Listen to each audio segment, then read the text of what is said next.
દોર્યો નથી એટલે અમારા એ આલુવાસના માં કાળકાજીના ભુવાજી એ વજાભાઈ ભુવાભાઈ એટલો પવિત્ર માણસ, મહાન માણસ છે, નીતિમત્તા વાળો માણસ છે।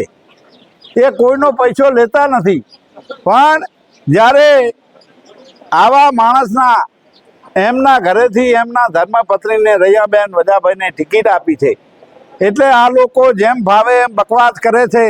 અને આ ચોરાડ આખાનું એ અમારું આસ્થાનું કેન્દ્ર મા કાળીનું મંદિર છે।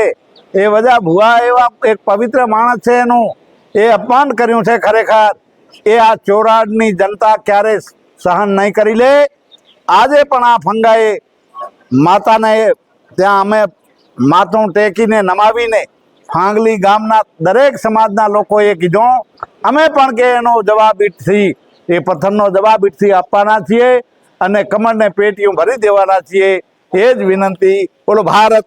ખૂબ જ આજે આનંદની વાત કે આ ફાંગલીમાં અમારા જિલ્લા પંચાયતના ઉમેદવાર, તાલુકા પંચાયતના ઉમેદવાર, બંને ઉમેદવારો ભાઈ શંકરભાઈ લેંબાભાઈ, જીવણભાઈ ખોડાભાઈ અને બીજા અન્ય અમારા આગેવાનો સાથે અમે આજે જે 26 તારીખે એ મતદાન આપવાના છે એ મતદાનની વિનંતીની વાત કરવા આવ્યા અને આખા ફંગાઈ માતાના ચોકમાં ફાંગલી ગામના દરેક સમાજના લોકોએ એ સાથે મળીને એકી અવાજે કે અમે ભારતીય જનતા પાર્ટીના પડખે છીએ અને જંગી બહુમતીથી એ લીડ આપવાના છીએ અને એ મત આપવાના।